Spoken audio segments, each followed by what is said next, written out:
Hey,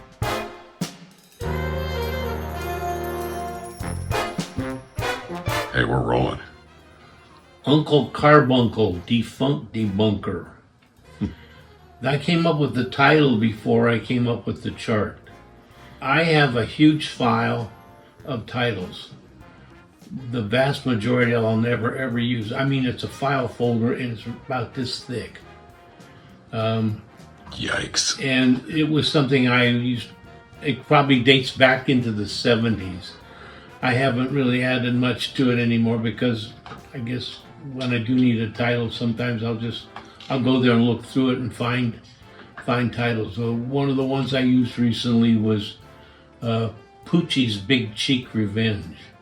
I actually used that title for a chart I wrote a couple years ago. But UNCLE CARBUNCLE Defunct Debunker was a title before it was a chart. And then I wrote the chart, the composition piece of music. I actually wrote it in 1988. And I forgot about it. It was back at a time when I was running my own publishing company. And at one point I came up with a series of charts that I hoped would sell on the market. I never did sell a whole lot of charts because I wasn't very good at marketing them. And I forgot about it. And then John Pappenbrook, who's long been in my bands and who was very he gets all the guys for all the performances we do. When we were doing the swing band all the time, he kept saying to me, "Lad, I'm jaking to play with the real band," referencing my big band as opposed to my swing band. So eventually, I guess maybe out of frustration, John started putting together the band, and we would have rehearsals, first at a place in Burbank and then later at the Musicians Union Local 47 rehearsal facilities. And all I had to do was show up with the music. John would already have the band all together, which was really nice. And so we started doing those rehearsals, and I started looking into my vaults and or the catacombs, as it were.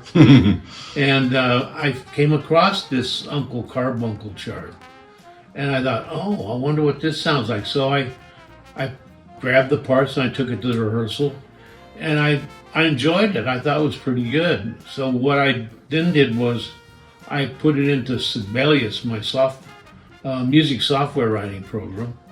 And I changed the ending a little bit, a couple little things, but mostly it's very much like it was when I wrote it.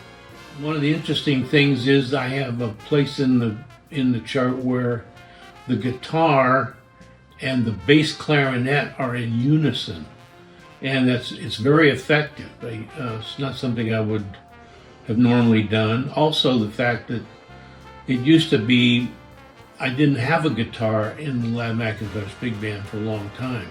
It wasn't until we started doing these rehearsals, which then led to our regular performances with the big band, that I decided to keep a guitar in the band. So now that's a vital part of the band, unlike when I started the band in 1980.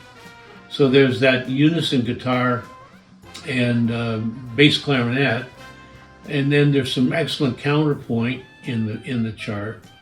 Also, there's a soprano saxophone solo that on this recording is played by the late Mike Nelson.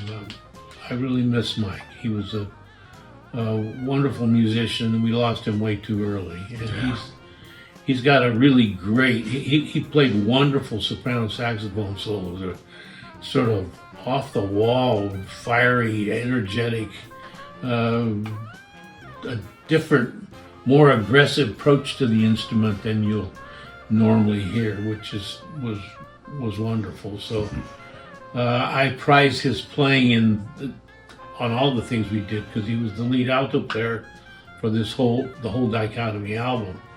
And I think his soprano saxophone solo on this is exceptional.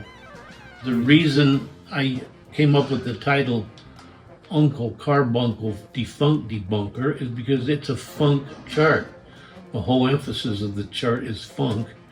So I took that unk syllable and used it in all 4 words of the title. So that's a tie-in. Wordsmith and music smith. Well, I've long been known as someone who has very interesting titles. People who've written reviews of me, of the stuff I do over the years, more than once have commented about my cleverness with titles. So one of the very first titles I ever came up with in my early days at Ohio State when I was just starting a band I wrote a piece called "I'm Gonna Squoze You." And another one was variations on a song called Whiff and Poof. Whiff and Poof song is actual composition, but the tune had been around forever. It's an Ivy League fight song, but my title, variations on a song called Whiff and Poof, is clever. So I've been doing the title thing since the very beginning.